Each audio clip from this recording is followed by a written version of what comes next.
Namaskar, Geeta. Geeta, do you know if Ajan Kevali is joining? Did he say anything? Actually, Payal was saying that he's not sure. Okay, okay, that's fine. That's fine. So if he does, then if he does come in between, then we should just stop midway and pay respects and then basically just invite him to say whatever he wants to say so that we can free him up quickly, basically. You know? Okay.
Pant ji को प्रणाम। सभी को नमस्ते। स्वागत करते हैं सायंकालीन सत्र में। सायंकालीन वंदना भगवान बुद्ध की अर्पणा एवं प्रारंभिक वंदना।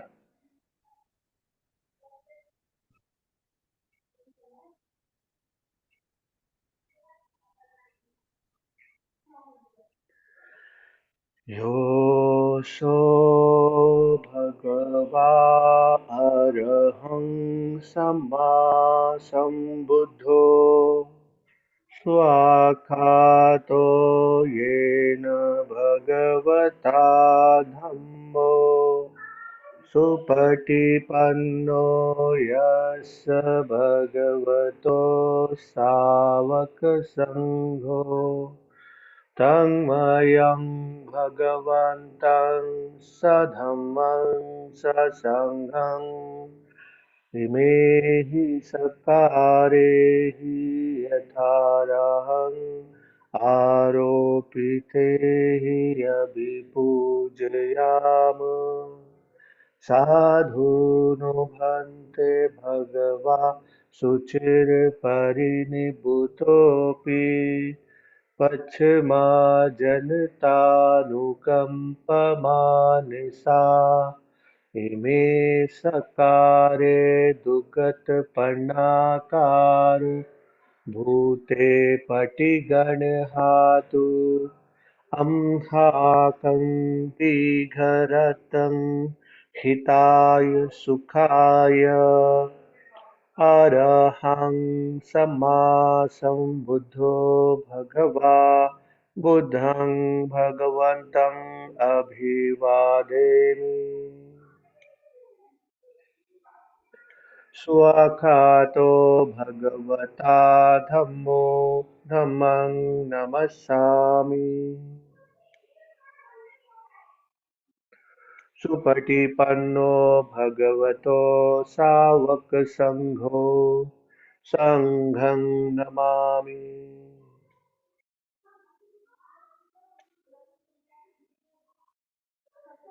अन्धमयं बुद्धस्य भगवतो पुबभागनमकारं करोमसे नमो तस्स भगवतो अरहतो सम्मा सम्बुद्धस्स नमो तस्स भगवतो अरहतो सम्मा सम्बुद्धस्स नमो तस्स भगवतो अरहतो सम्मा सम्बुद्धस्स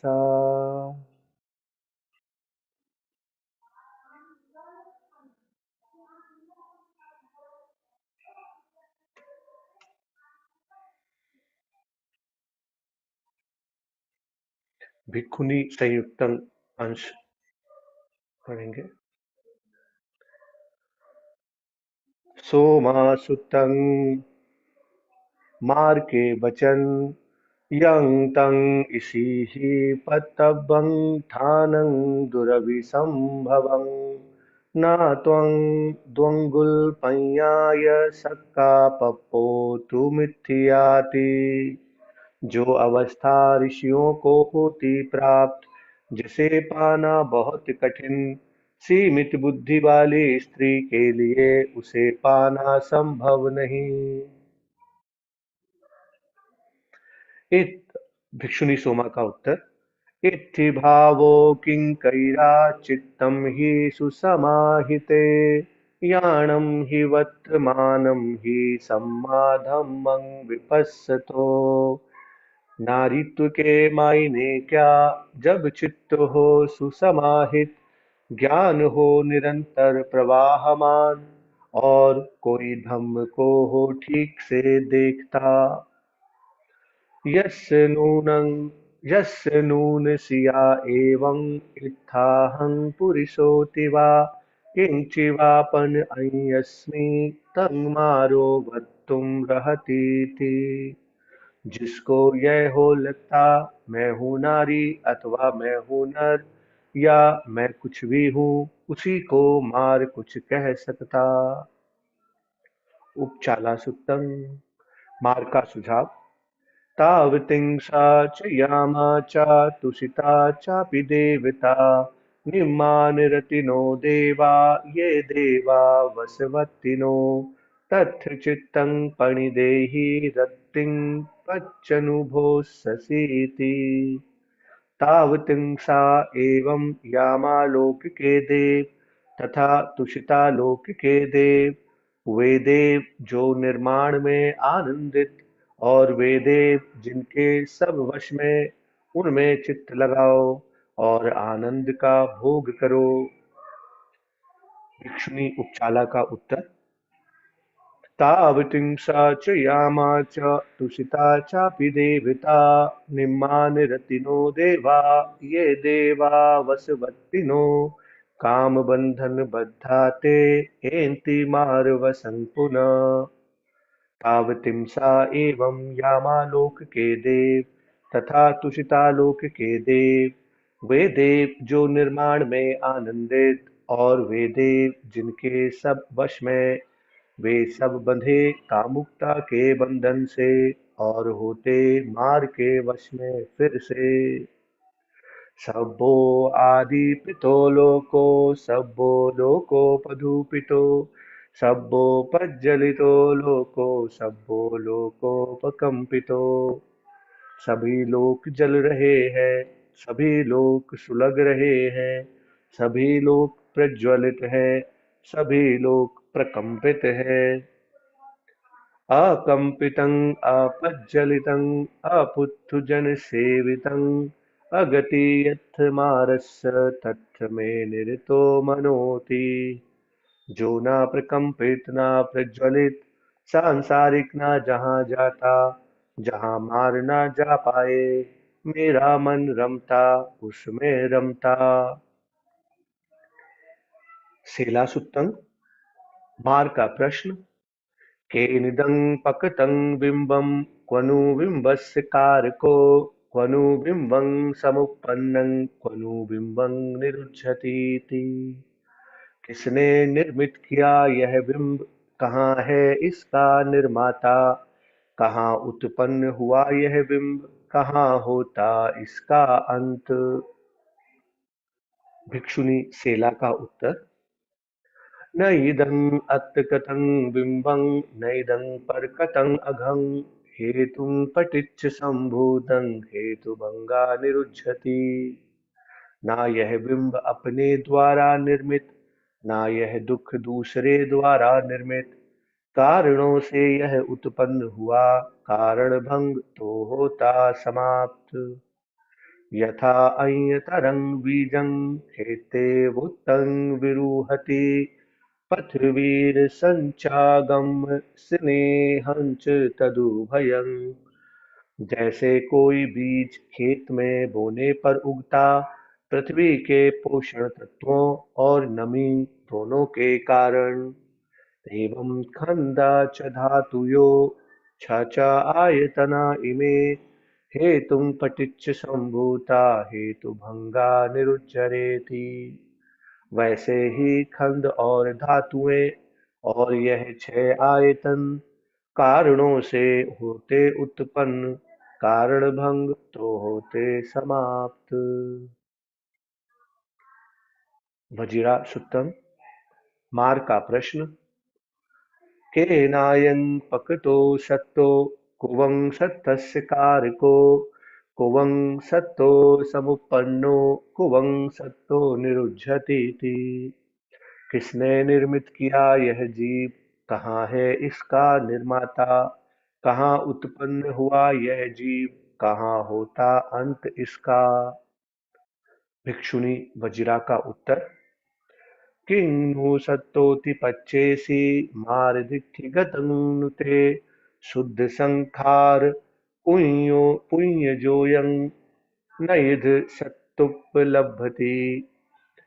क्यों तुम मानते है कोई जीव, मार यह है तुम्हारी मिथ्या दृष्टि, यह है केवल संस्कारों का पुंज, यहाँ न है कोई जीव। यथा हि अंग संभारा होति सद्यो रथो इति एवं खंडेषु संतेषु होति सत्तोति सम्मुति। जैसे विभिन्न अंशों के संयोजन को रथ शब्द से संबोधित करते, इसी प्रकार खंडों के होने पर कहा जाता यह जीव। दुःखम् एव हि सम्भोति दुःखं तिष्ठति वेति च न अन्यत्र दुःखासम्भोति न अन्यं दुःखानिरुध्यतीति। केवल दुःख ही होता उत्पन्न, दुःख ही ठहरता, उसका ही होता अंत। दुःख के अतिरिक्त ना कुछ होता उत्पन्न, दुःख के अतिरिक्त ना कुछ और होता समाप्त।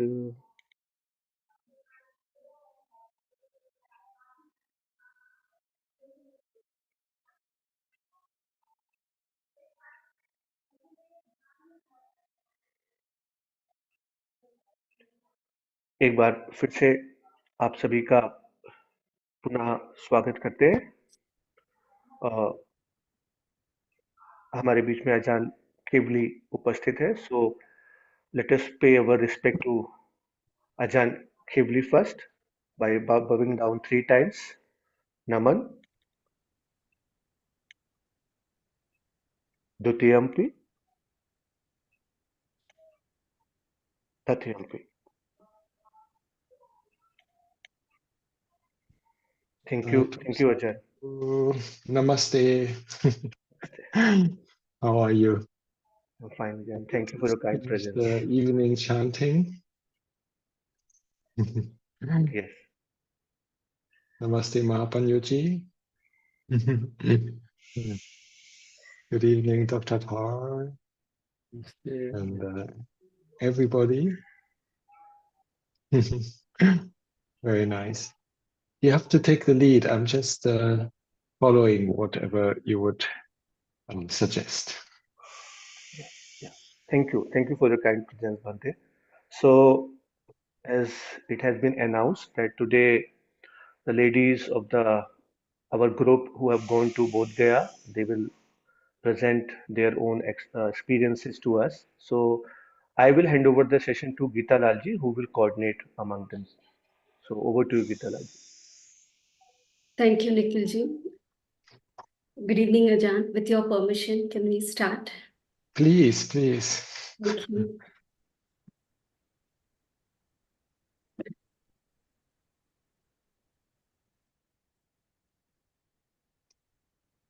Anjan, sorry, may I briefly check with you for how long do we have you? Because I had suggested to them that maybe you could be invited first and then so that you don't have to stick around. But if you are willing and available, then of course we'd very much like your company. I think I have, if we don't go over 8 p.m. I'm fine. It's 8 p.m. 8:15 is still fine. I think I have an hour, so I'd be very happy to participate and listen and hear what the impressions are. I see there's some slides there already, and I'd be most interested to see. So Ajahn, the session usually goes on till 8:30, but possibly uh, once you think you had your fill, we may Yeah. invite you to then carry Okay. on. Then Good. Okay. thank you, Ajahn. Excellent.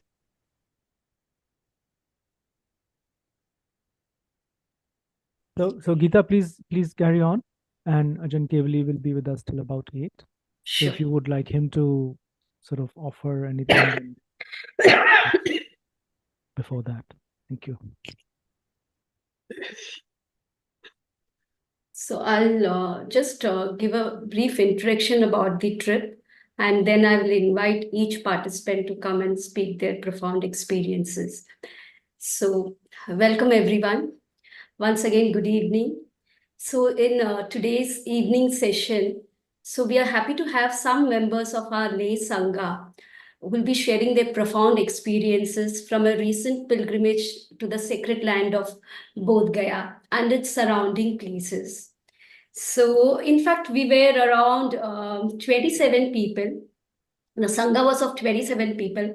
Largely, the lay Sangha was of 23, accompanied by the wisdom and presence of 4 monastics, our revered Ajahns. Ajahn Kevli, the abbot of Wat Pah Nanachat, Ajahn Jivako, Jyoti Dhammo, and Tanjino.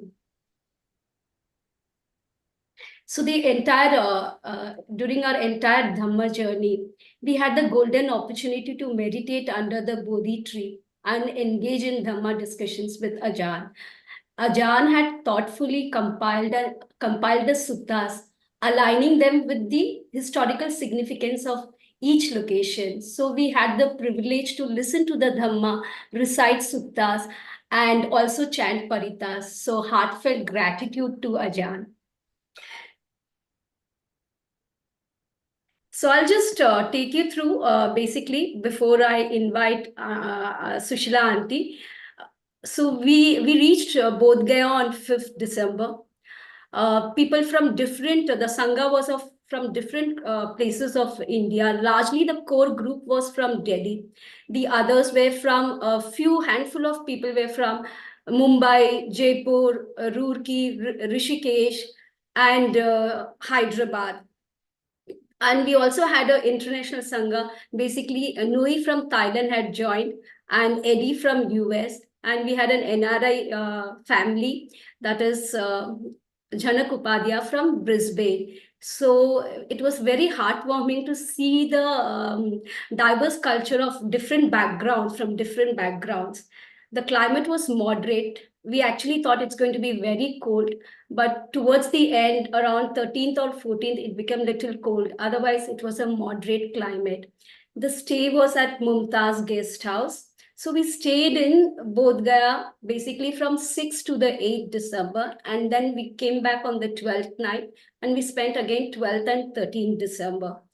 If you can see this, the entire place was beaming with good vibrations and energy, because it was an international Tipitaka chanting ceremony which was going on. So already the place was quite vibrant, and people from different parts of the country were there who were chanting in groups. So it was very good to see this.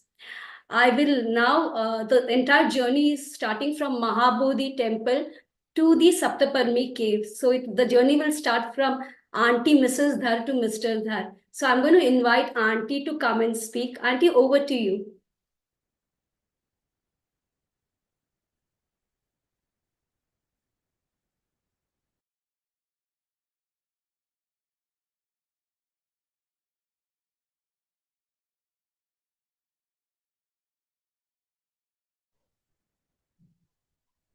Sir आप mute पे हैं अच्छा ठीक है My handful namaskar to Ajahn and others also. Now, this was my second journey visit to Bodh Gaya, after about 25 years. So much change was in the temple. There was too much cleanliness, much security, and mobile phones were not allowed, photographs were not allowed in the temple inside. The original temple was built by Emperor Ashoka about 200 years after the Buddha's Mahaparinirvana. It was destroyed and rebuilt many times.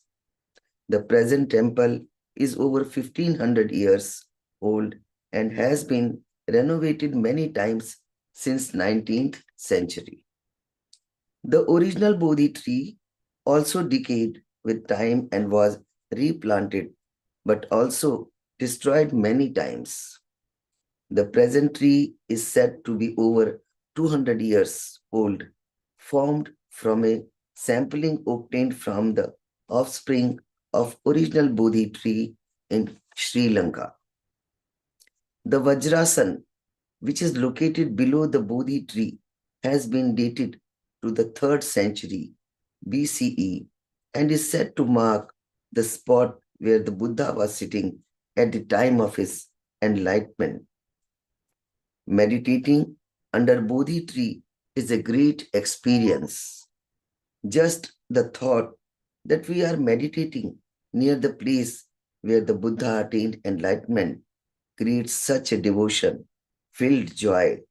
Devotees from various parts of the world are sitting near you and meditating silently or doing chanting.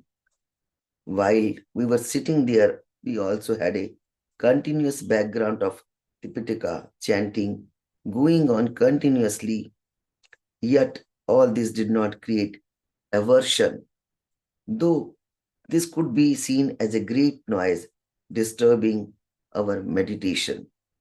Sometimes aversion would arise, but we would recall the words of Ajahn Chah: noise is not disturbing you. You are disturbing noise by your thinking, and acceptance of situation would arise. Sangeeta ji and myself also would be do chanting while sitting below the Bodhi tree. We used to go in the morning and evening, and we used to do first chanting, then we used to do Paritta chanting, and then later on we used to meditate every day. And even once also we had a chanting and Paritta chanting outside with Ajahn Kevli, but we could not continue it furthermore as it was drizzling there. So once we did that outside together. In view of my artificial knees joints, I am not able to sit on ground.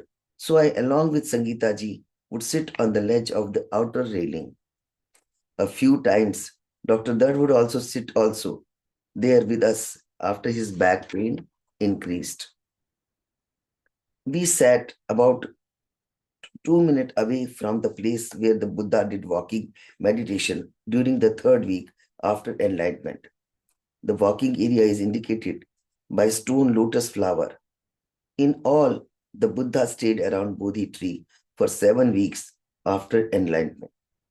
All these places are indicated by in the area around the Mahabodhi temple. And I like to sit near that for 7 steps to meditate. It was my wish to sit there only. So I sat there only with Sangeeta ji and did meditation. It is very inspiring to go to these places, pay respects and meditate there. Lastly, I am very grateful and thankful to everyone who made this Dhamma journey a success. Thank you.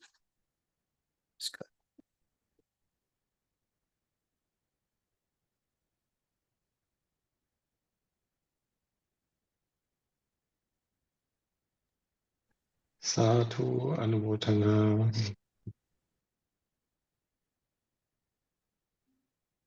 Thank you, Auntie. you. Can you all hear me now? I Yeah. think it just got muted. Thank you, Auntie. It was really nice to hear Auntie some of us from the group, it was the first time. For me, it was a first time. So everybody has some different experience. No matter how many times you travel to this place really has something to give. And as Auntie said, Tipitaka chanting was going on. If you can see the backdrop of Mahabodhi temple entrance, and the entire place was lit up, and the temple was very well decorated. Just a minute. You can see in and around the place, it was very well lit up and decorated. This is the shrine which is inside the temple, Buddha Rupa.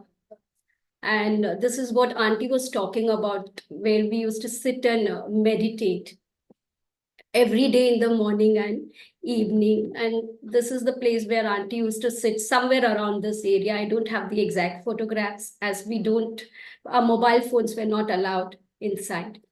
And before I invite Poonam ji, I just want to speak few words.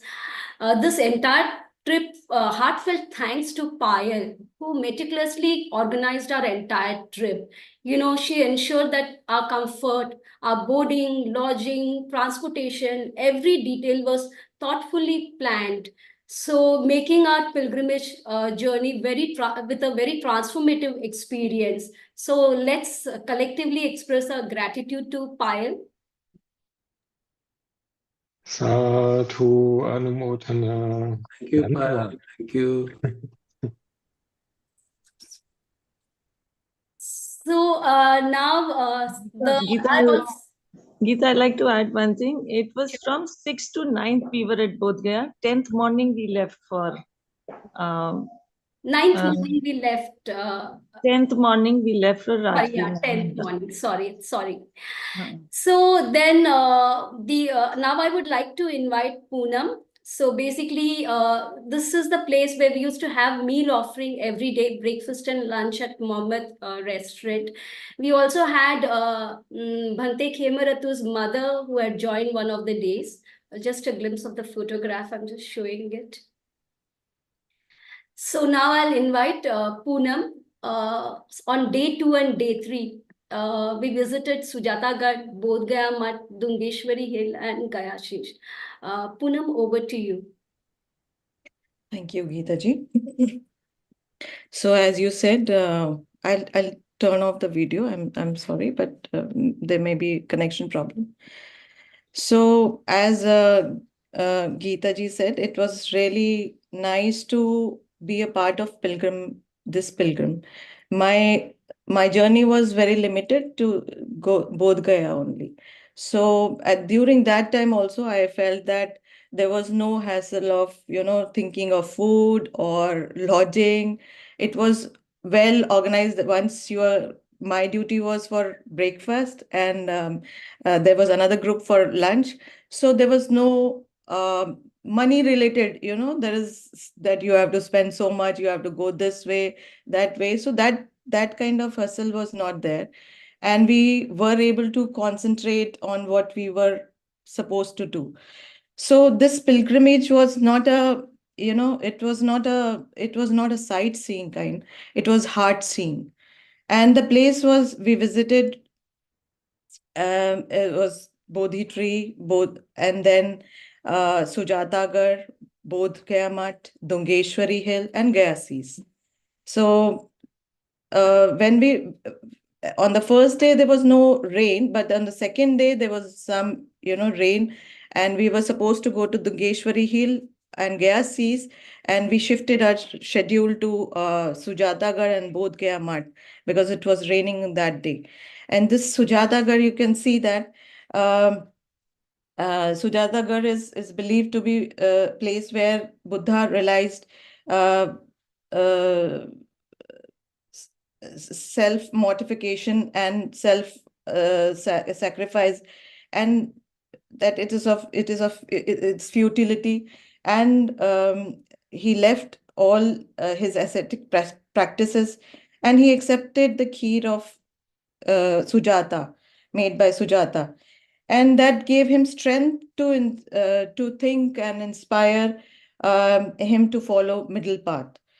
And this the site was located near Niranjana River, which I'll tell you on the later part also, that how Niranjana River is relevant in this.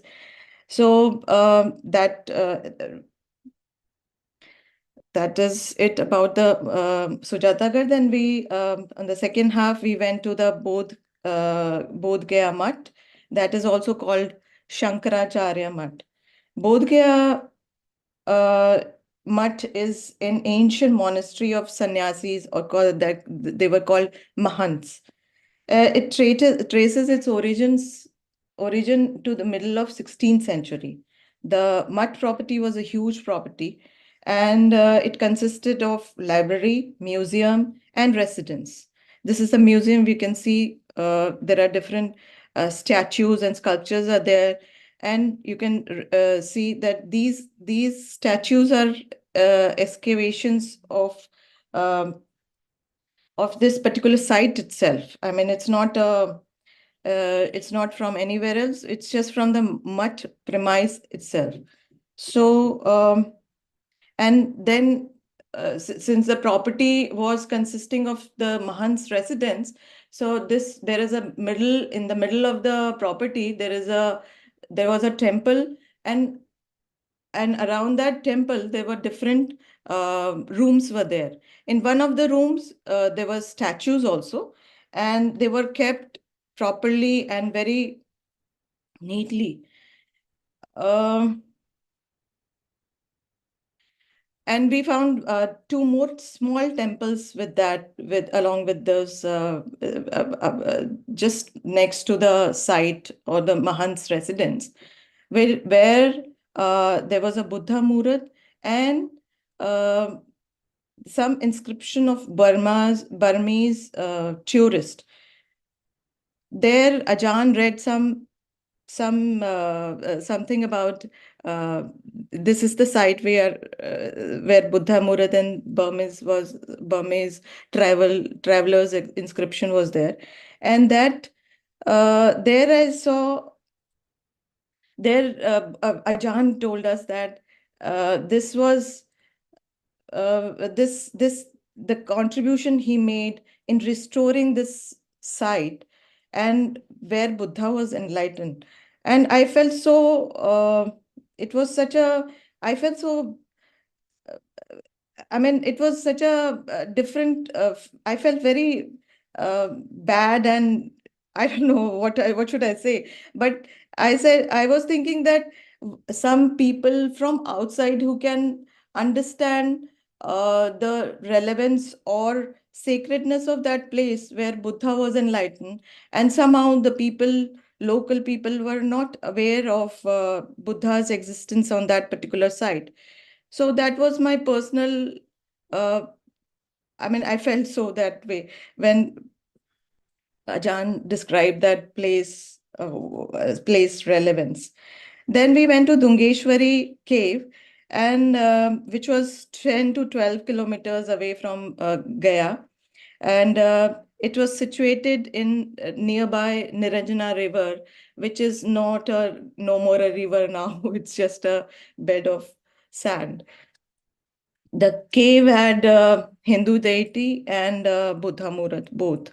And Dukeshwari cave is basically historically, if we see that this cave is where Buddha meditated for 6 years. He rigorously practiced ascetic practices. He followed ascetic practices rigorously over there. And it was on the top of the hill, and it was, though the site was beautiful, but some construction work was also going on.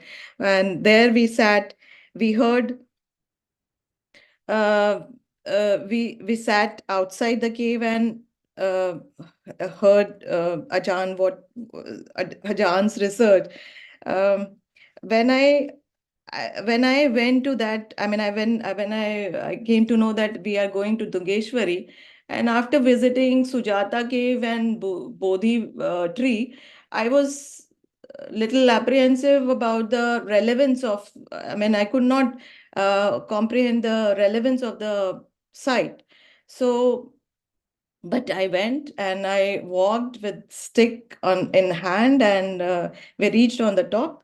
And as soon as one entered when we entered the cave, it was surreal experience. I mean, it was, um, and Ajahn spoke about the words Buddha's practices he did.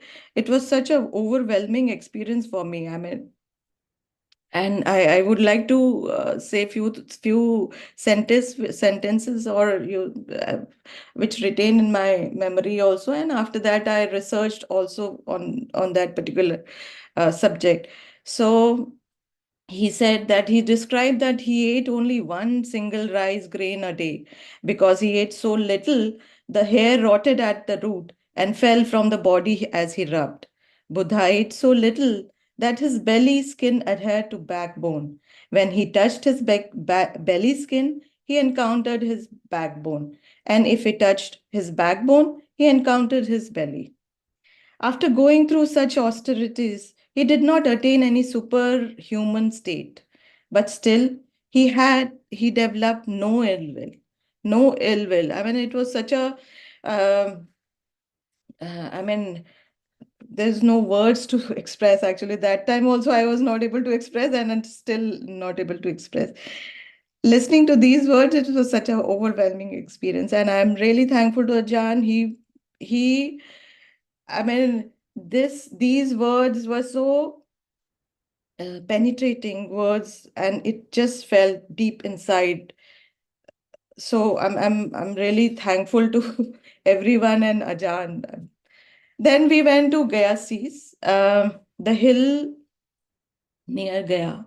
I mean, was just few, I don't know how much kilometers were there, but I could say that we climbed 400, more than 400 stairs there. And there were big, huge, broad stairs were there. And we all reached. In fact, everyone, auntie also, sir also, everyone reached. See, auntie is also going. And it was such a to be there also was a for us, I mean, it was an achievement and everyone. And this place where Buddha gave his third sermon was Aditya Paraya Sutta. And we all, as this group knows, that on every Sunday we study Mahakhandaka. And there we encountered one experience of Oruvela Kassap, or Kassapa brothers, where Uruvela Kassap, Nandi Kassapa, and Gaya Kassapa, along with the 1,000 monks who previously dreadlock practitioner, were freed after listening Aditya Paryaya Sutta. As the story goes, as Ajahn also told us at that particular site, Kassapa brothers were wrongly believed themselves to be enlightened arhants and has vast number of followers. Following number of miracles, Buddha, I mean, this was the first time Buddha performed and demonstrated miracles um, to show the superiority of Buddha. And Buddha waited till Kassapa brothers were mature and sharp enough to realize the truth and gain enlightenment. And then he delivered Aditya Paraya Sutta. And we also chanted Aditya Paraya Sutta on that particular site. It was such a lovely experience. Uh, and when I still hear Aditya Paraya Sutta, and since then I'm listening to that Aditya Paraya Sutta every day, almost every day. It's such a, I mean, it's you are able to connect actually. So as I said, it's not just this pilgrimage was not hard. I mean, not just sightseeing; it was just hard seeing, and everyone around me, everyone in fact, Ajahn and everyone were so cooperative and cordial, and we were there to practice. And it never felt like It was like we were traveling. To me, it was a meditative experience, meditative traveling. So I'm really thankful to Ajahn and everyone. Thank you so much. Thank you. Thank you, Poonamji. As Poonamji just said, it was raining. So the one thing which I would like to add is truly resonating with the teachings of the Buddha, impermanence. So we had to, we got to see which was not there in the itinerary, Sujata Gad and Bodhgaya Mud.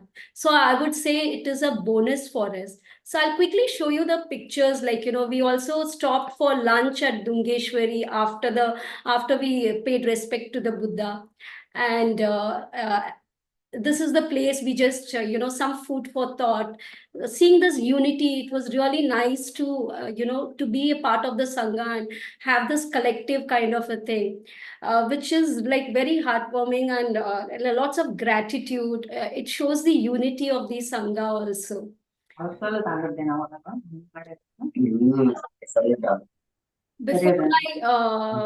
so the day four was we meditated early morning. We meditated at Mahabodhi temple. Then around 9 o'clock, we meditated at Mumtaz in the conference room.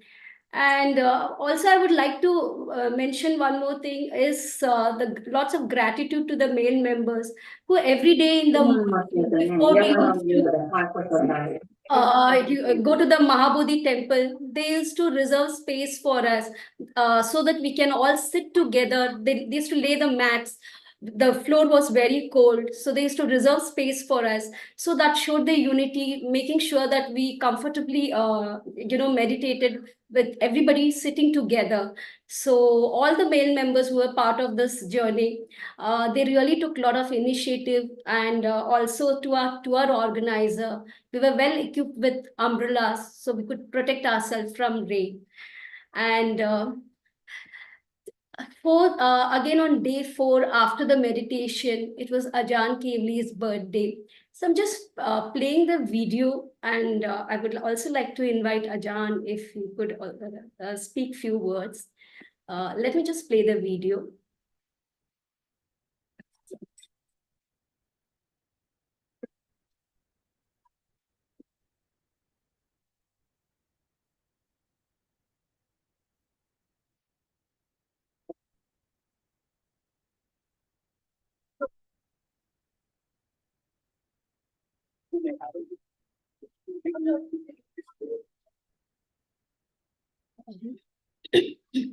Ajahn, would you like to say something? Yes, I feel very grateful to be able to spend my birthday in Bodhgaya. And this particular idea to give out blankets and a meal to school children at a small, tiny little village school on the other side at Sujata's house, that was something that came up from the Thai group that helped initiate this. And first, I was not quite sure whether this would kind of change the whole feeling of our pilgrimage and be somehow like a bit like worldly to celebrate a birthday. But the beauty of it was that when one gives something to somebody else, it really feels very, very touching, particularly children. And these children are really innocent, tiny little children. And everybody had to say a little bit of thank you also in English. And it was very touching. And I feel very grateful to be able to spend my birthday in this way. The group was also coming along, and I wish we could have done this a bit more like inclusive with more of us. Maybe next time we'll do something charitable like this together, more like with everybody being able to hand over something, because it is a beautiful thing after all the gratitude that one feels for being able to be under the Bodhi tree and with such fine people and dedicated meditators, and having a presence of the Dhamma through the Buddha's the places where the Buddha himself was living and practicing. Then after all the gratitude, it feels really beautiful to be able to give something back. Of course, it was also a bit of a surprise. I didn't know until we actually were in Bodhgaya. First, the idea was to help the beggars in front of the gate, um, which is somehow like brings up a lot of conflict in that sense that one sees so many beggars that one may be not able to help everybody. And then also I was anticipating maybe that there might be some struggle or fighting or so competition on who gets which. And so I thought maybe it's better to go to a school, and it was really touching. I feel very happy about that and grateful. Thank you, Ajahn. Sorry, I have to keep my video off because that's my file has become too heavy. So as we carry those experiences forward, may the Buddha, Dhamma, and Sangha guide us on our individual paths. So with this, on day five, we left for Rajgir. From Bodhgaya to Rajgir. The distance covered was roughly around 2 hours. Our stay was at Nalanda Regency. So on day 5, we didn't go to the hotel directly. We went to Veluvan. So I would like to invite Nisha ji to speak her experiences. Nisha ji, over to you. Thank you Geeta ji. आप मेरी आवाज सुन पा रहे हैं? Yes, we can hear you. Okay. So as Gita ji said, I'll talk about Veluvan. Veluvan was the part of my first ever Buddhist yatra. I consider myself lucky and that it was with 4 months. These make for some precious moment of my life. We visited many places, but I am sharing my experience, Veluvan. We reached Rajgir on 10th December after 4 days at Bodhgaya.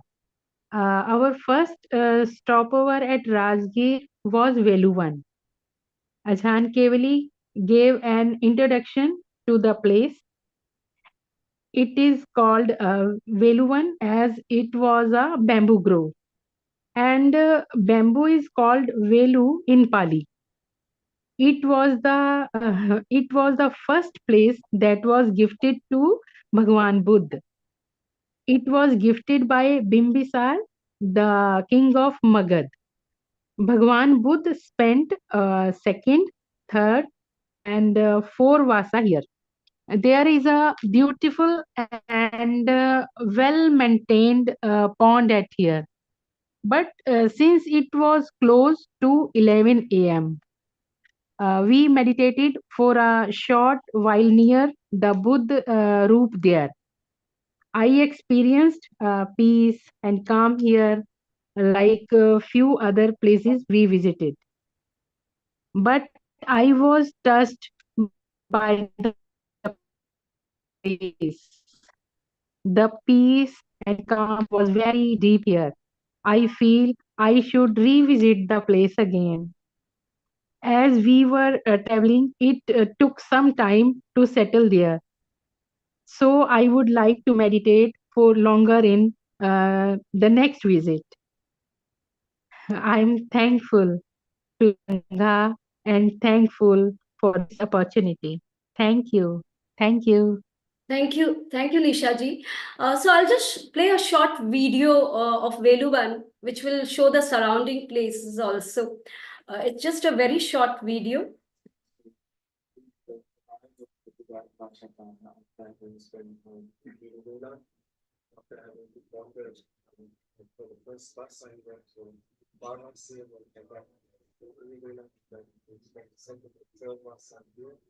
Maybe later, 11th, 12th Vasa is very different.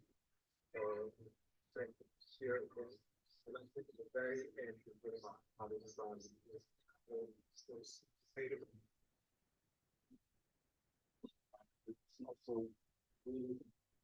So before I invite, is Vinay there? Vinay has joined, right, Payal? Yes. Okay. Yes, ma'am. Yeah. After Veluvan, we went back to the hotel. we checked in, and then we had lunch, we did the meal offering, and then back to Nalanda from Rajgir. I just want to mention just one thing, like when Poonam ji was talking about it, or Nisha ji was talking about it. This was my first visit also, where we hear the sutta, we recite, we listen to the suttas. But when we actually see the place, my experiences, then you can actually visualize the place when we hear the sutta. So that's the advantage of visiting this holy sites. Now I invite Vinay to speak on Nalanda. Over to you, Vinay. Geeta, I'd Yes, like am I audible? yeah, Vinay, do you want me to give a background, Yes, historical yes, background? please. Sorry. Okay. I invite Payalji to just give a background about this place. Yeah. So about Nalanda University, first from after the meals, we went straight to Nalanda University, which was called Nalanda Mahavyar. We went to Nalanda University ruins, actually, the old Nalanda University. So Nalanda University in the olden times was the biggest center of learning in Asia in 5th and 6th century. Many subjects, maths, physics, astronomy, alchemy, a variety of subjects were taught over here, including Buddhist philosophy. And it was attacked and invaded by Bakhtiyar Khilji in 12th century, and he set it aflame. And the library, the university continued to burn for 3 months because of the number of books over there. And and what we saw on the site it was a huge site, but what we saw was just 1/5. Excavations are still continuing on the site, and this is what you can see is the Sariputra Sutta over there, and we meditated on the lawns next to it. And yeah, next to it. So I'll just give a brief historical summary about that stupa also. So Sariputra and Moglan belong to this region, Rajgir and Nalanda region. And Sariputra came from a very rich family, a very affluent family. And there are references in the sutta in which after he became a monk, his mother was very angry with him because he disowned all the wealth. And she never took refuge in Buddhism. But when Sariputra was nearing the end and he knew, out of compassion, he decided to visit his mother. And so with 500 monks, he went there. The stupa is has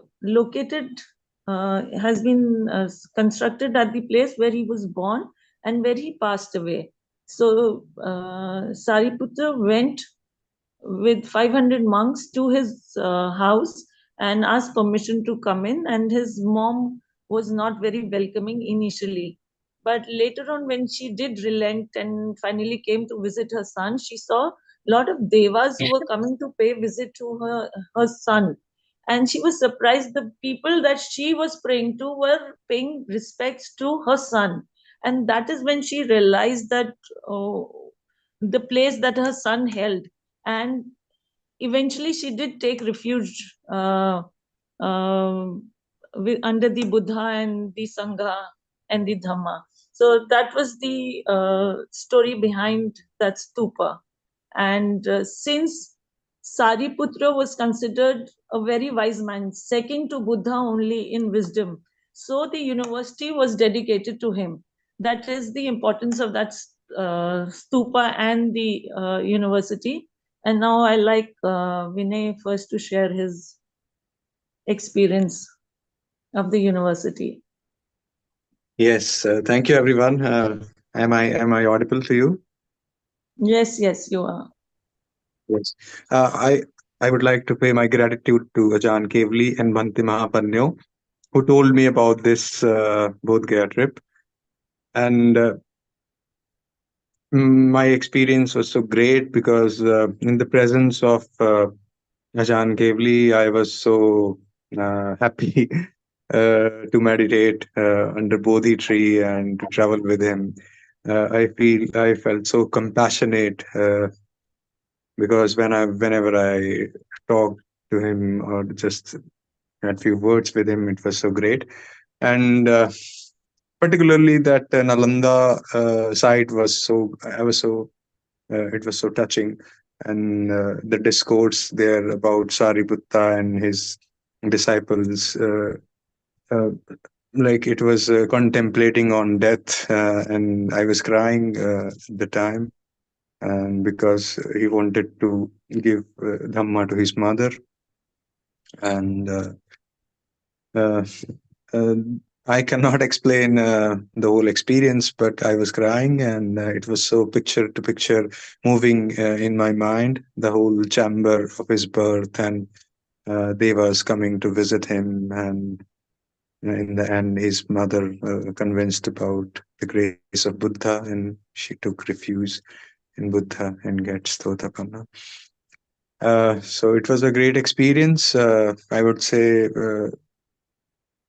first time I have been with some bhikkhus and how to like behave in a group. It was totally a new learning for me. And thank you, everyone. Thank you for this wonderful experience. Thank you, Vinay. Yeah. And over to Payal. So I'll also like to add one thing about the Sariputra Stupa where we meditated. I had a very bad cold when we visited this place, and so when we were meditating, I had to blow my nose or I had to open my eyes a couple of times. And what I noticed was, had it been the old practice that I was doing, samadhi practice, had I had to open my eyes or make a movement at that time, I used to get very agitated and it used to create a lot of negativity in me. But ever since I started doing open awareness, it has opened up a whole new, I don't know what to say, of experience. You can look at the mind, the audio doesn't disturb you, the visuals don't disturb you, and you're far more at peace. So it's not like I was meditating, I was practicing open awareness for the first time. But it was over here I suddenly realized that opening my eyes or making a movement is no longer as irritating to me as it had been in the past. So that was one thing I wanted to just share about that. And then moving on from there, we went to the museum, Nalanda Museum, which houses a lot of antiques which were found from Nalanda Mahavihar during excavations. And these photographs are kind courtesy Soumya, because of her we got to see them. Last time I visited, they did not let us capture anything on cameras. They did not, I mean, we could take the phones in, but we were not allowed to click. So there's some beautiful statues, and thanks to Soumya, we being able to use them here.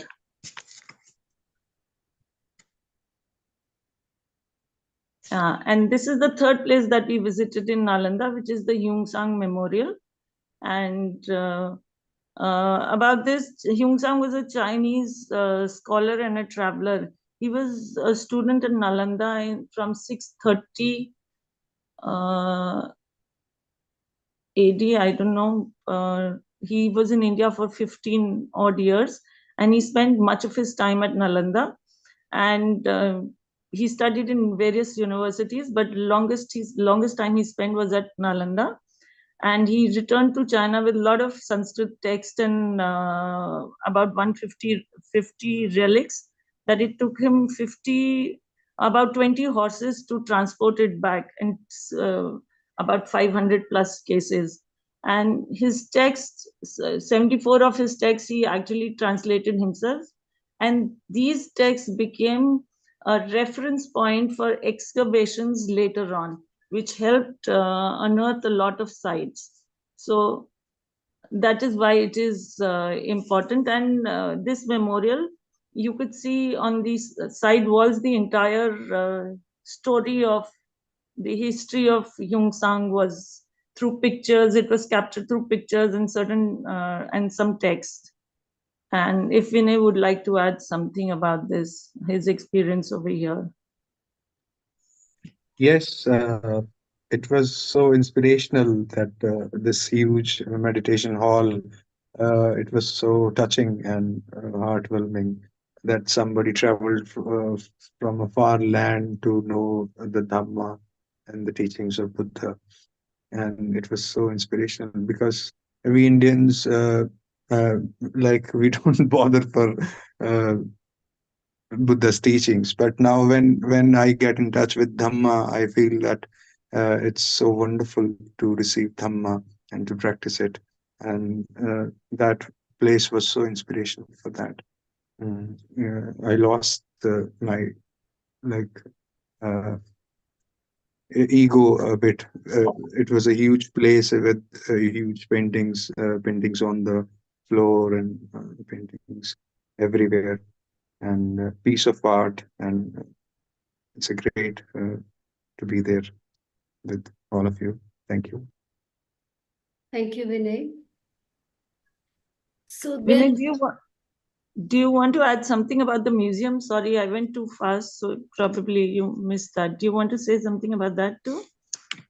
Uh, yes, I would like to say something about Bodhgaya Mutt. Uh, not about this museum, because we had a very little time in this museum. But there were some wonderful images. But I felt something in Bodhgaya Mutt, where there was a footprint of Buddha and the old images of Buddha. So that was also like witnessing something great, because in the temple, mm, it was so crowded, and it was great to meditate under the tree. But it was so, because uh, you can only feel the rising and passing when you're in somewhere in solitude, or uh, like without sound, because there was so much noise around the temple. But that Bodhgaya Mutt was really great experience. There was a small museum also, where we have seen many images, and there was an image in the front gate. I have shown that to Ajahn Kevli also, and that was it shows that that mutt was originally a Buddhist temple or Buddhist monastery, uh, because on the gate there was a very beautiful statue of Buddha. And yes, that's it. Thank you. thank you, Vinay. Once we present all the places, individually people can come forward and share their experience if time permits. So moving on day 6, that was on 11th December, the actual plan was to go to Girkut, but since the timing didn't match, the counter was not open. So we meditated here. So I invite Jiva Kamravan. I invite Payal to speak on this place. Payal, over to you. So yeah, like Geeta mentioned, this was something that was not scheduled initially. But when we came here, Ajahn Kevli actually suggested that since we had an hour and a half in hand, we could visit this place. It was close by. So we all came here. It was just a kind of a lawn with, yeah, as you can see in the photograph, a feet or a feet and a half of these broken rock walls. And then Ajahn read a bit about Jivak. I had no idea before that. Only thing I knew was Jivak was Bhagwan's physician. I had no idea about Jivak before that. And then Ajahn mentioned that Jivak was King Abhaya's son. He was the adopted son of King Abhaya, and the abandoned son of Amrapali. Amrapali was the courtesan, and when she got pregnant, she hid it from everybody, and she said that she was unwell. And once she delivered the child, she abandoned it near a garbage bin, and then he was adopted. He was picked up. The child was picked up by King Abhaya, and he was brought up in the royal palace. And Jeevak went on to study medicine, and he became a very skilled doctor and a surgeon at a very early age. So much so that he performed a brain surgery also on a merchant's wife who was having recurrent headaches. And for a man of his age, obviously nobody trusted somebody so young for a lot of treatment, but he made a mark in the field, and he was also the royal physician. And that is something about Jeevak. Jeevak was also the person who got Ajatashatru under the refuge, got Ajatashatru to take refuge under Lord Buddha. So that is about Bo, and we are approaching, we've gone past 8 o'clock, so I think we need to hurry up a little bit. Thank you, Payal. Yeah. So actually, it was a very good experience to meditate in the beauty and simplicity of nature. So quickly moving on.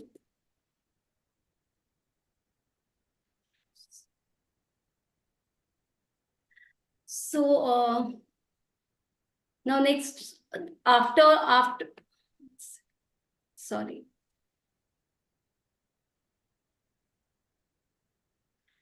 So this after we visited Jivika Amravan, we headed to Gridkut or Gitkut. This was basically, we took a cable car ropeway. So this is the good scenic from as a backdrop. You can see it. I'll just give a short brief about it, about Gridkut. Grid means vulture, and Gridkut means hills or vulture peak. It's one of the favorite places of the Buddha. He spent many retreats. He was there. He preached many of his sermons, including Lotus and Wisdom Sutta. It's here where Devdutt, his cousin, tried to injure the Buddha, but we could not find the place exactly.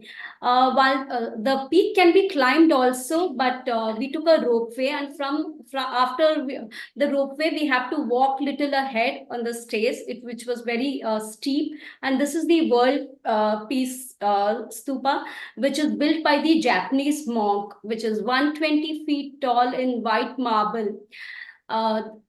We sat here and we recited the Atanatya Sutta. Atanatya Sutta is a protective chanting, which is basically chanted to ward off evil. So it was a very good experience to sit here and meditate. After we meditated here, after we discussed the Dhamma Suttas, we had our lunch. I'll just play a short video because this is the place. I'll show you the place where exactly, we were taking some food review and resting. Food कैसा था जी? Food कैसा लगा? ठीक था. हाँ जी, review of food. बहुत बढ़िया.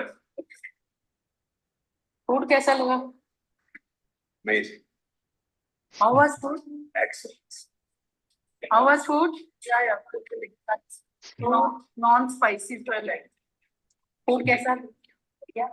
Okay. No, how was food? Good, very good. Oh, so super. So from here, there was some confusion for me and Dr. Abhineet.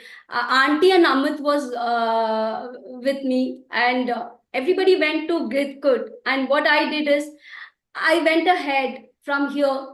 and I went back to World Peace Stupa. So I had an opportunity to circle the World Peace Stupa, which basically it had four Buddha Rupas, which is the significance of Lord's birth, Buddha's birth, and his enlightenment, preaching the Dhamma, and the death. So I managed to see this. So that was a very good experience for me. And after from there, we descended back to Anand and Sariputta cave. It was a very tough journey as such, because in between I got lost. I have to come back to look for Auntie and Amit. So they were not there, and I was wondering where to go. And then Pyle just called me saying, no, no, no, we are here at Anand Cave. Why don't you just come? And then I had to head towards the, and thanks to Dr. Abhineet. So I just he accompanied me, because he was also lost halfway there. So when we reached Anand Cave, this is the photograph which you can see. It was here, Anand, as we all know, the personal assistant of Buddha. We sat here and we meditated for some time. After Anand Cave, we went to Sariputta Cave, which is like, again, these two places are at the top of the hill, which is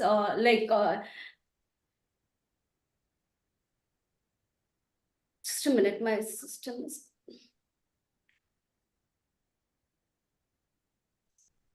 This is the place. I'm not too sure which one is the photographs. Both looked a little bit similar. So we sat here and we meditated for some time here.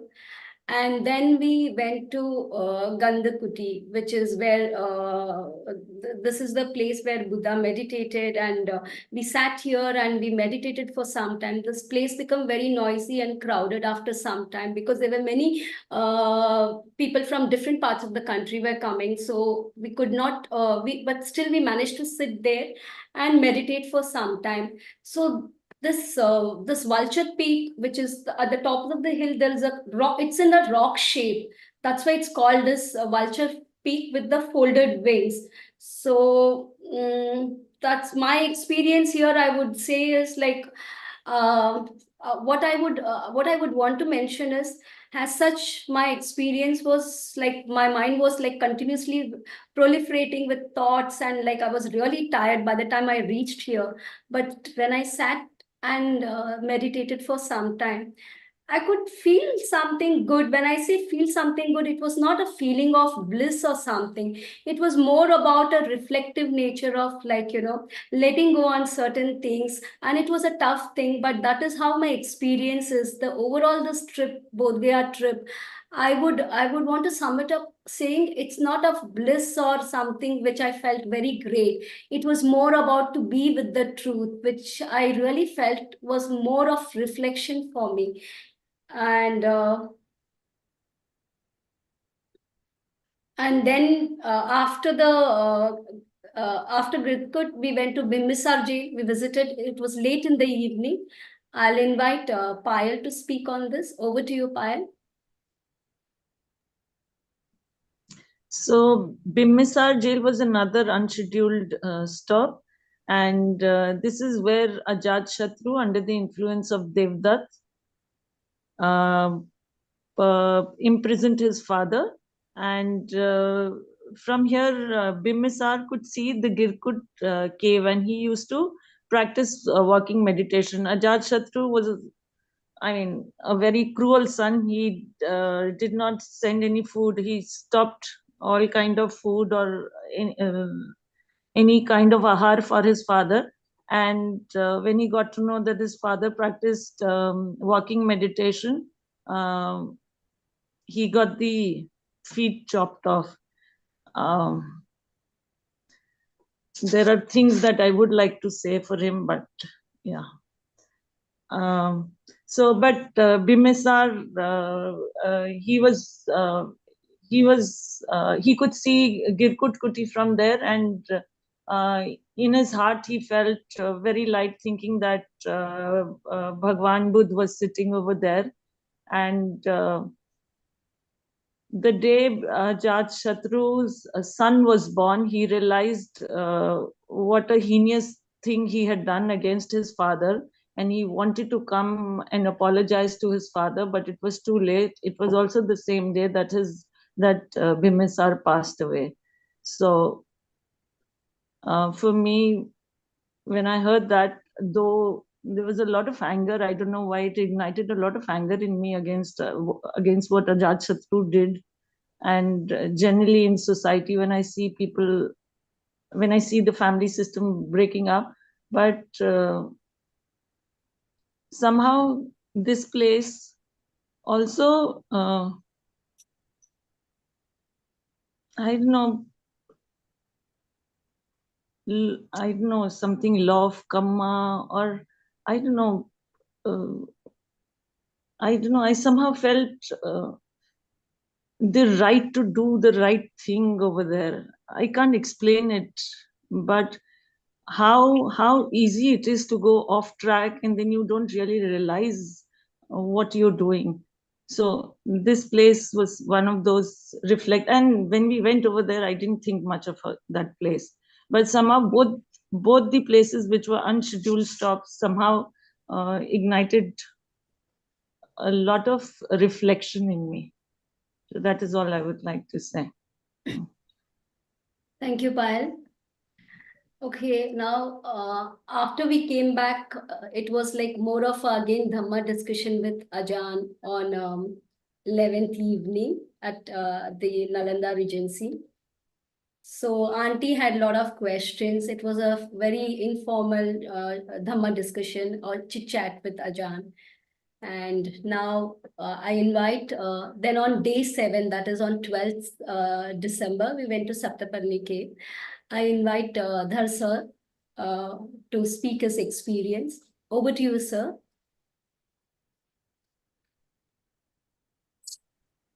Thank you, Geeta.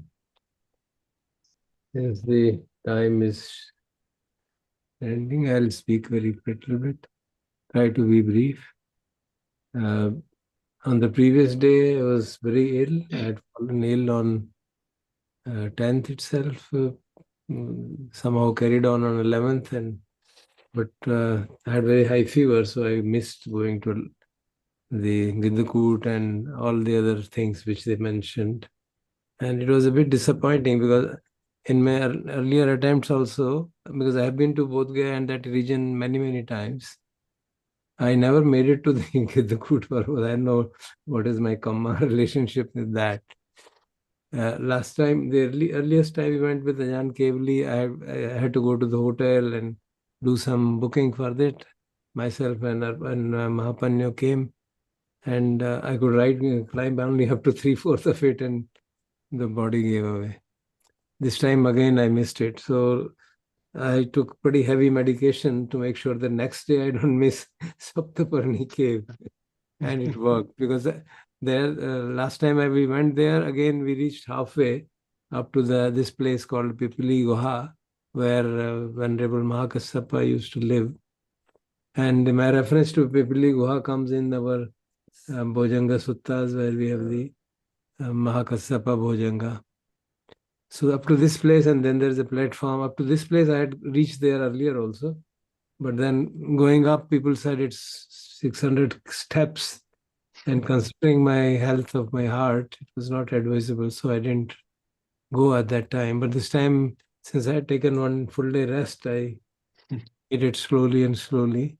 And Ajan was so kind that they waited for the laggard old man to reach there before they started discussions on it. And obviously, that place has a great historic and dhammic value because it is said that the chanting of the first Sangayana was done there. Though when we reached and went to the caves, we could see only short cave, small cave, which couldn't possibly keep 500 people by any means. But as Ajan explained, over the years, because of earthquakes, many of the caves must have closed down.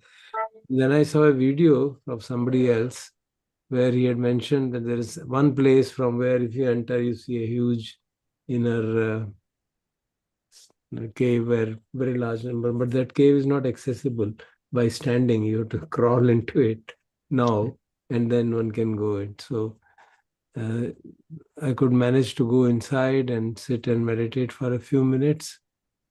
And then Ajahn recited the whole story about the first Sangayana, the role of Ananda, and the role of Upali, Venerable Upali and Venerable Ananda. And obviously, whenever we think about the Sangayana and the effect it has produced, Ajahn very nicely mentioned that you can think that this is the place where the Dhamma was really born, because it is compiled here. And that's how, thanks to those great people, that we still have the teachings available in a reasonably authentic form, because they, whatever they did, compilation, that was transmitted orally till for all this time and 2600 years. And even now we have people who recite it completely, remember the whole Tipitaka and recite it. So it was really a great experience, because I could manage it. First thing, that I could manage to go there. And second, that by the time I came back, I was probably the most fresh amongst all of the people, because I walked down with some care, and I remember with gratitude the help which Amit gave. While we were tired in going once, he went down another time and came again. So he did 2 trips while I was still with my first one, because some food was missing and he wanted to bring the food. So really great gratitude to him and to Ajahn for making sure that at every place we had the appropriate reading and appropriate understanding and meditation at that very place. I think I'll stop so that Ajahn doesn't get too late. Thank you, sir. Thank you. So we are falling short of time. I'll quickly just take through day 8 on 13th. We had the meal offering at Lhasa restaurant. And then in the evening, again morning, evening, we meditated under the Bodhi tree on 13th also. Then evening was more of relaxed time. And again on 14th, there was meal offering breakfast. I'll just quickly play this video and I'll end the session because we are running short of time.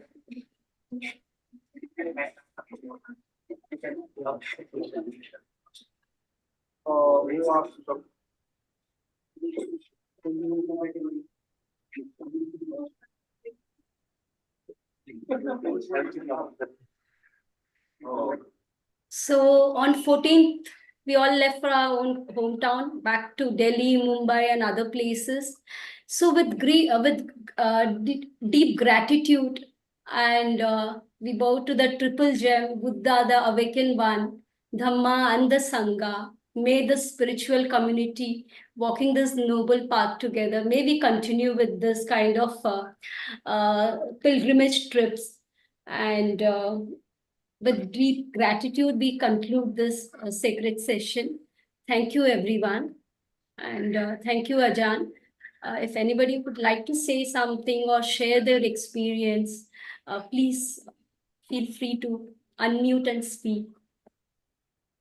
And one more thing I just want to say, I could not manage to put all the photographs because of the time limit, and my laptop cannot take too many files also. I'm not sure if I missed out on anyone. I'm really sorry. I seek pardon. I'm not sure in case if I missed out on anyone's name. But overall, I would like to thank the entire Sangha. I had a very good trip because this was my first time. And as I said, it was not more of bliss, it was more of reflection for me. And thank you.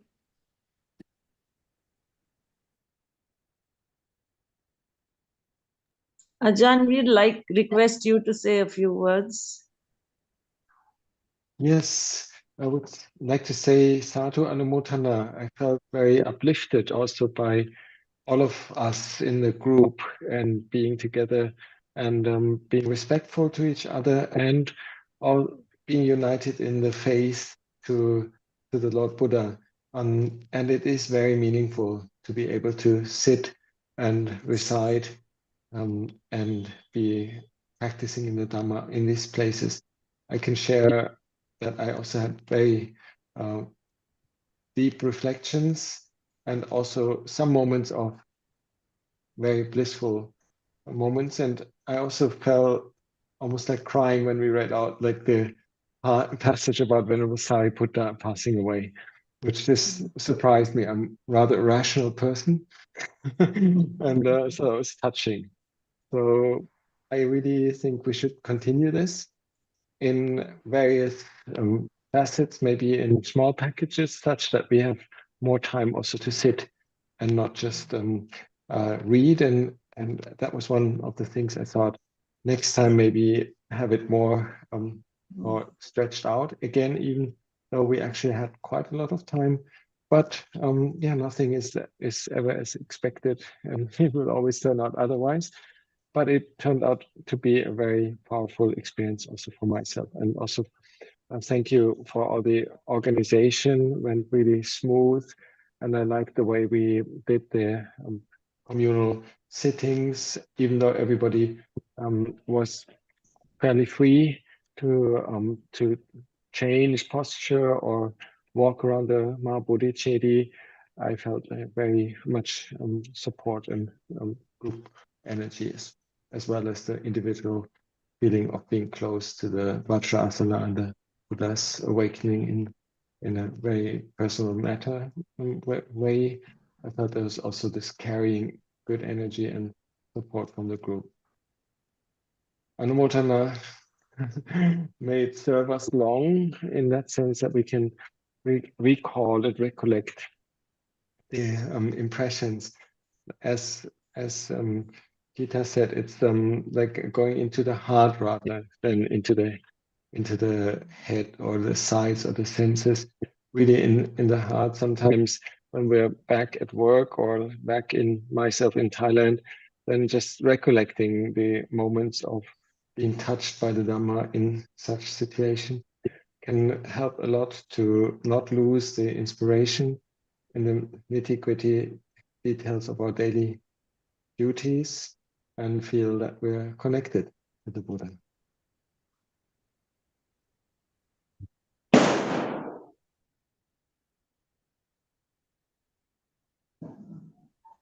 Over to you, Nikhilji. Okay, thank you, Gitaji, for letting we people who could not go to have these glimpses, and we are very glad for you, and we are also lucky to have these kind of pics which we can see now.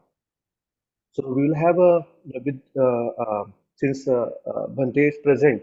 So Bhante, Ajahn Khibli, would you like to do small parita, or if you can instruct me, I will do this. Ajahn, usually we do a little chant before we close. So I think if you'd like to maybe do a little chant for us, and we can close with the Arahant, and then we'll pay respects to you. Yes, if we could chant the Karanyameta Sutta, that would be nice, because it's always important when we have this good energy from being together as practitioners in that supportive environment, that we share our good feelings and send them out, because the world is not a peaceful place, and there's many things that we encounter in daily life, whether we're in Delhi, in Bangkok, or in London, or anywhere around the world. So spreading merit, spreading metta is a very good closing practice. And so shall I just chant, and I believe we can join in or listen, because sometimes with Zoom there's a delay. How do you usually do the chanting? Ajahn, the rest of us will simply mute our mics and chant ourselves, and, Okay, and very good. your mic will be on. Okay, Sadhu. Namo tassa bhagavato arahato samma sambuddhassa. Namo tassa bhagavato arahato samma sambuddhassa. Namo tassa bhagavato arahato samma sambuddhassa. Karaniyamathakusaleena yanthang sandhang padang abhisamecha sakho uchocha suhuchocha suvachocha samuduanatimani santusakhocha subharocha appakinchocha salaukavuddhi santindriyo chanippakocha appakappo kulesu ananukitho Nachakuddang samachare kinchi yena vinyo pare upavaseyo Chukino wa kemino hontu sappe sattha bhavantu sukhitattha ye ke chipana bhuta tita sawa thavarava anavase sadhikava ye mahantava Machimara Sakha Anukatula Titthawaye Cha Adithaye Cha Dure Vasanti Aviture Bhutava Sambhave Seva Sabbe Sattha Bhavantu Sukhitantha Naparo Parang Nikupetha Natti Manye Takatha Chinang Kinchi Ayaro Sanapatiga Sanya Nanyamanya sadukhamicchaya mata yatanyang puttang ayusa eka puttamanurakhe evam pisambhabhute sumana sambhavaye aparimana medham cha sabbalokasmin mana sambhavaye aparimana Uddhang atho chatiriyam cha asampadang averang asapadang titham charang nisimno va sayano va yavata savikatamitho etang sating atithaya brahma metang vihara vitama hudithin cha anupakam sila vala sanena sampanno kami subinaya githang nahi jatu kabaseyang punaretiti.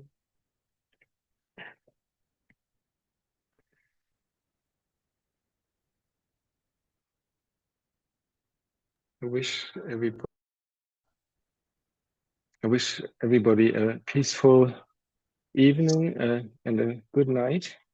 And Anumodana again for making this session, sharing, and also Anumodana for the opportunity to come together in Bodhgaya and Rajgir, and also for myself all the rest of the trip that I've been able to spend a full month in India with many of you in various places.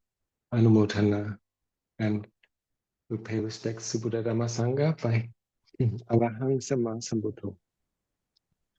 Arahang Sama Sambuddho Bhagava Buddhang Bhagavantang Apivali Swakato Bhagavata Dhammo Dhammang Namasami Supatipanno Bhagavato Savaka Sangho Sanghang Namami.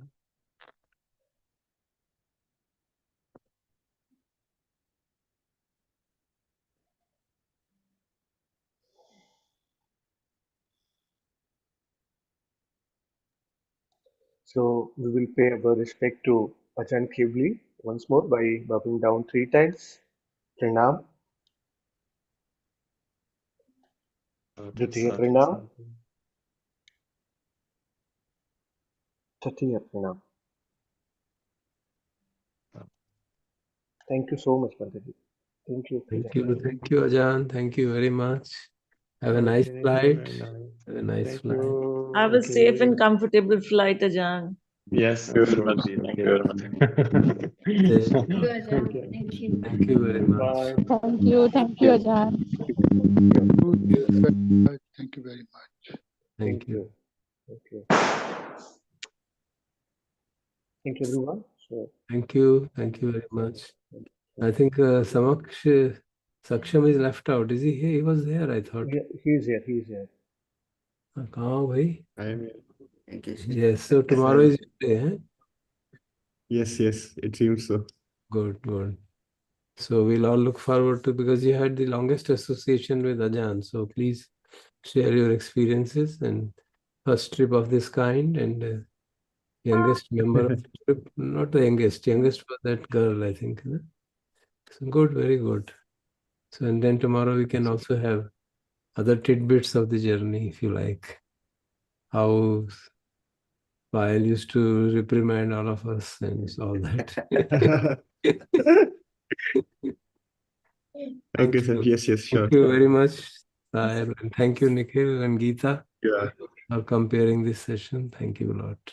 Thanks to all who made the presentations. Thank you. Tomorrow we can have open session where everybody can share his experiences at different places. So that'll be very good. Thank you. Yes, sir. Okay, Okay. Good night.